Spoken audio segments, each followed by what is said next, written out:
Qui a tué Amélie? Amélie Laurent avait tout pour réussir. À seulement 28 ans, elle était devenue une figure influente. Belle, intelligente, stratège. Elle savait captiver une pièce et contrôler une conversation. Mais derrière son sourire parfait, Amélie collectionnait les secrets. Elle ne faisait confiance à personne. Elle enregistrait, elle sauvegardait, elle observait. Autour d'elle, 4 personnes gravitaient. Daniel, son fiancé, ambitieux, charismatique. Un homme qui avait beaucoup à gagner, mais encore plus à perdre. Sophia, sa meilleure amie d'enfance, toujours présente, toujours loyale en apparence. Mais vivre dans l'ombre d'Amélie finit par laisser des traces. Marc Delcourt, homme d'affaires respecté, marié, puissant, intouchable, du moins en surface. Et Camille, sa sœur, silencieuse, discrète, celle que personne ne regardait vraiment, mais qui voyait tout. Le soir de son anniversaire, tout semblait parfait. Champagne, rire, promesses.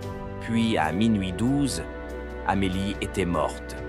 Dans sa chambre, un message écrit au rouge à lèvres. « Tu n'aurais pas dû jouer avec nous. » Accident, crime passionnel, complot. Une chose est certaine, tout le monde avait une raison de la détester. Mais une seule question compte. Qui a tué Amélie?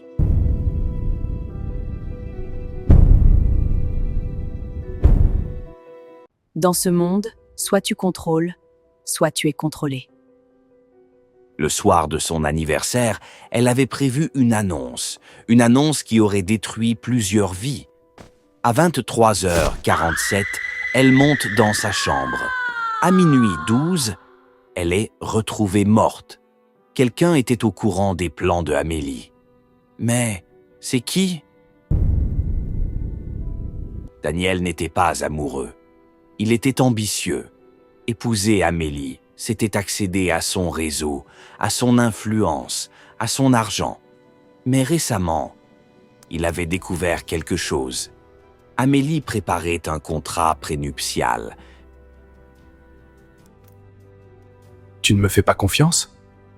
Je me protège. Tu me fais honte, Amélie! Tu es une honte pour moi en tout cas. Mais ce n'était pas tout. Daniel était endetté. Sans le mariage, il coulait. Amélie, Daniel m'a raconté. Mais tu penses à quoi en fait?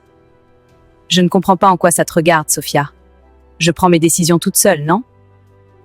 Ce n'est pas bien de faire ça. Il t'aime. Tu ne peux pas traiter les gens comme ça. Mais attends, tu crois que je suis conne? Je sais ce que vous manigancez.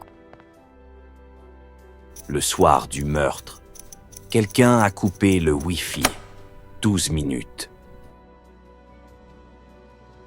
Bon, vous êtes notre premier suspect dans cette affaire. Puis-je vous appeler Daniel? Oui, pas de problème. On nous a signalé plusieurs disputes entre vous ces derniers temps.